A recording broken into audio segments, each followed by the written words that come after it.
rồi ạ.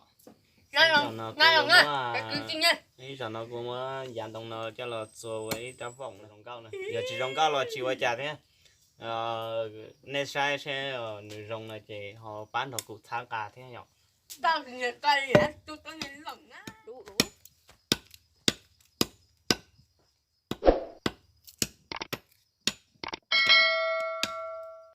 Sao mà cho dù cho cái mình vậy?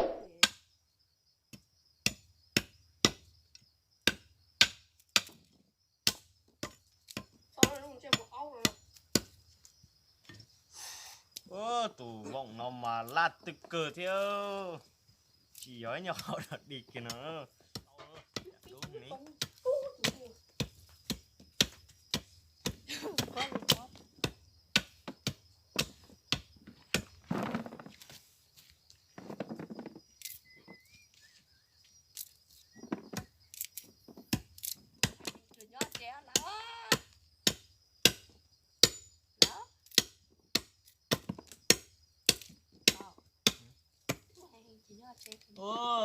Kiểu đúng không rồi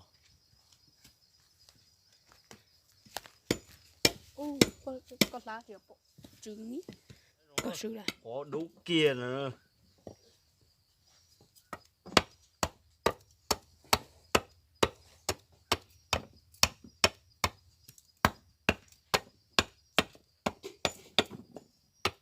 Sao to thịt tia nữa.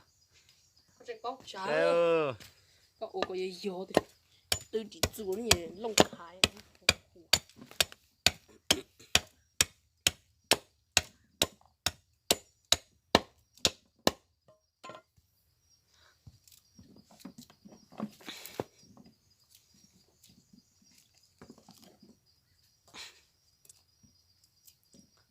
con nó mà giọt kia lên nó thảo sao con nó mà giọt kia lên nó đó sao thả cười ó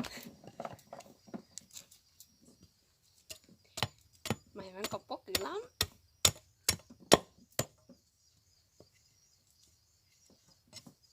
Rồi không chưa tính là đúng.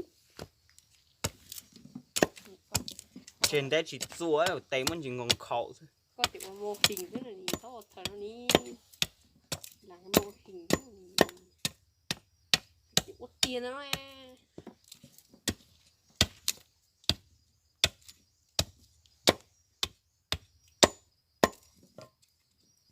Thật rồi cái ta có nhiều số kiểu ra số chả một chút.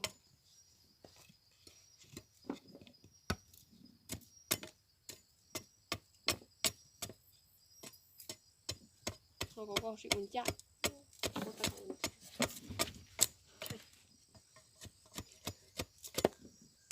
Muốn rồi cái muốn cái buộc cái gì nhiều đấy chốt quá xa.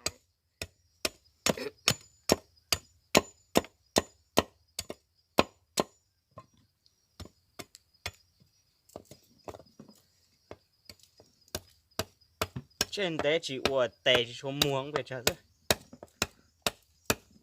Ta tôi mình thấy tôi thấy tên nhỏ trên tại cái mình tôi mà ta luôn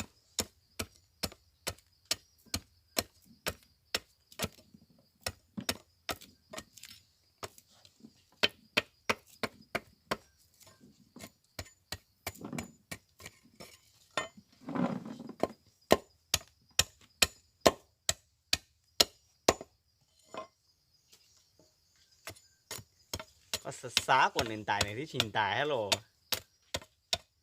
cho nông phó mà từ đi nó mà tài rồi.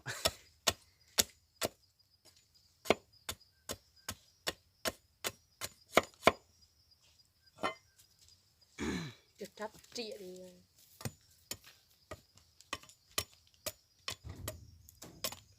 cái gì chỉ khách từ đã có cái ha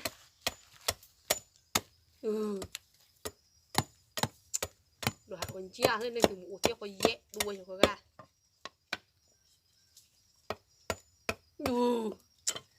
từ nhiều coi dùng khóc chua dạ ơi có trình thầu lọt lọt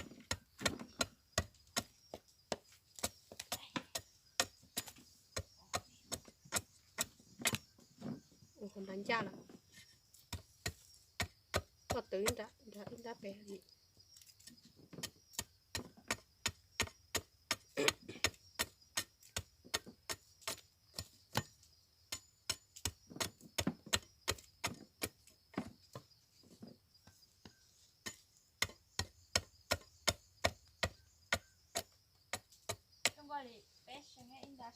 ừ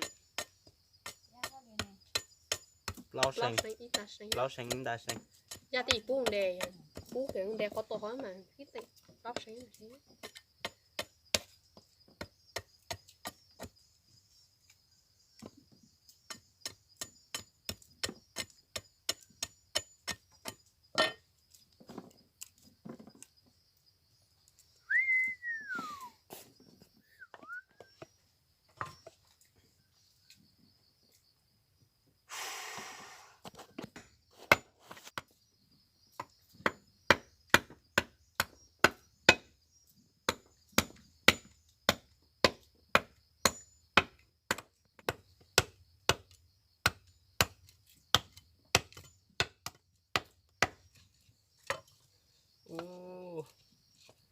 cái rau khô quá xưa á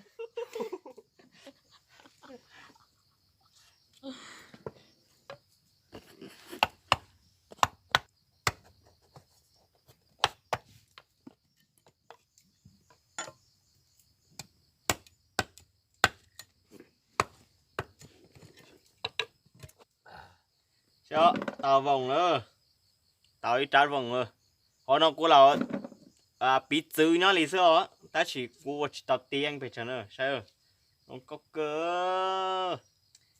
không có cơ sao nữa họ nó mà nhìn không có cơ sao họ nó mà của chỉ tao á chỉ tạc kỳ là chỉ tê của những bộ bộ kế rồi cũng mà cho uột bí đồ uột rồi ạ nên sao nhìn trong cỡ họ nó tụi tê nó mà chừng số nó thêm mà rong cỡ họ nó mà đang giải ra chuột chỉ chuẩn chế thếอยู่họ chỉ chuột tao ấy ạ của mình lên nó ta phải là sai mình thế nữa thì lựa chọn cũng mà lên tập á của những rong cao mình chỉ hay ạ thì cũng là thay mình lên nó ta phải là sao thế nữa